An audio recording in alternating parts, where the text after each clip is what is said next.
இந்த திரைக்கதையில் மனச்சிதைவு நோயாளியாக தமிழ் என்ற கதாபாத்திரத்தில் நடிப்பவர் தனது ட்ரீட்மெண்ட்டை சரியாக எடுக்காததால் ஏற்படும் பிரச்சனைகள் பற்றி காணலாம். The character Tamil, portrayed to be suffering from schizophrenia, faces the consequences of not taking his medicines regularly.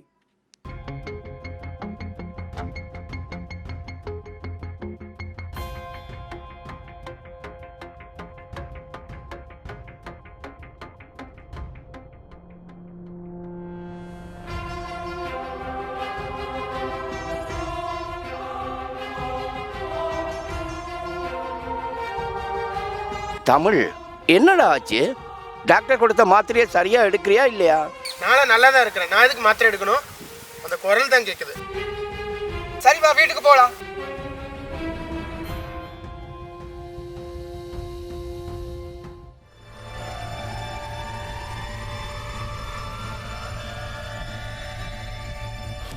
டேய் தமிழ், பேப்பர் படிக்கிறத நிறுத்துடா. நாங்கள் சொல்கிறத கேளு. இல்லைன்னா உன்னை கொன்னுடுவோம், உன் குடும்பத்தையே அழிச்சிடுவோம். உன்னை ஃபாலோ பண்ணிகிட்டே இருக்கோம்.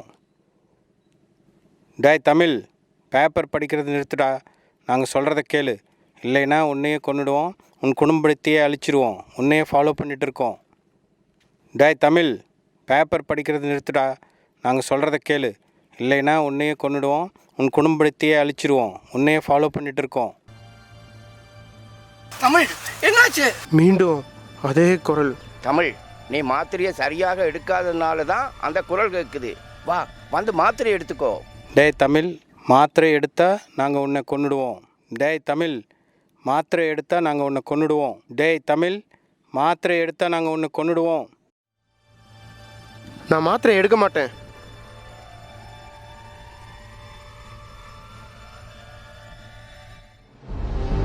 தமிழ், சாப்பிடலாம் வா.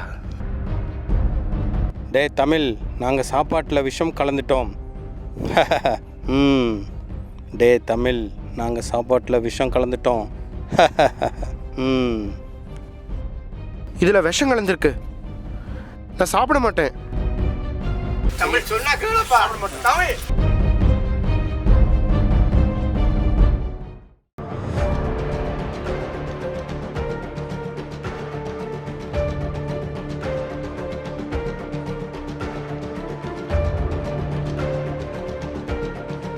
மாமா, அவங்க 2 பேரும் என்னை பற்றியே தப்பாக பேசிகிட்டு இருக்காங்க. இல்லை தமிழ், அப்படியெல்லாம் ஒன்றும் இல்லைடா. இல்லை, அவங்க என்னை பற்றி தான் தப்பாக பேசிகிட்டு இருக்காங்க.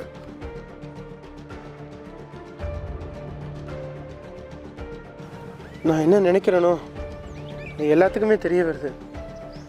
டிவி, நியூஸ் பேப்பர்ல எல்லாம் காமிக்கிறாங்க.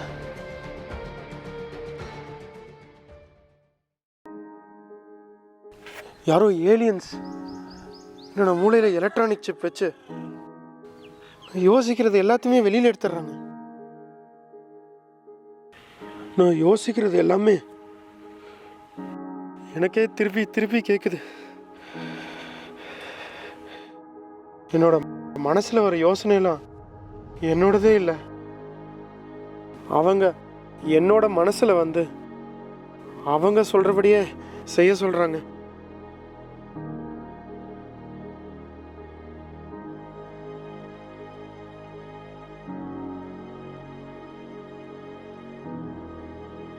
கேமரா வச்சு மானிட்டர் பண்ணிட்டு இருக்காங்க. எல்லாமே எனக்கு எதிராகவே நடக்குது.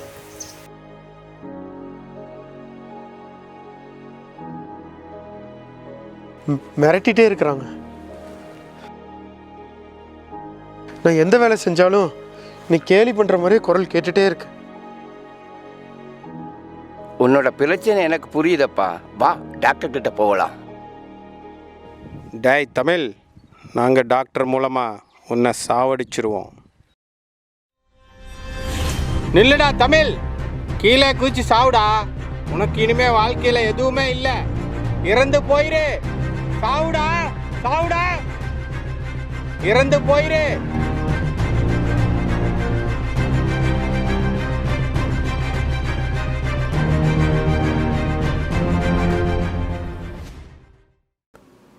சில வாரங்கள் மனநல மருத்துவரிடம் தொடர்ந்து ட்ரீட்மெண்ட் எடுத்த பிறகு, after few weeks of consulting psychiatrist and taking prescribed medicines regularly.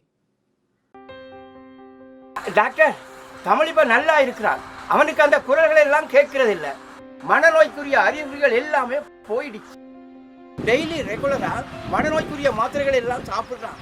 மனநோய் அனைத்தும் மூளை சம்பந்தமான விஷயம்னு புரிஞ்சிடுச்சு. பில்லி, சூனியம், பேய், காத்து, கருப்பு இவை எல்லாமே முட்டாள்தனமான விஷயம் என்பதை உணர்ந்துட்டேன். நன்றி டாக்டர், நன்றி.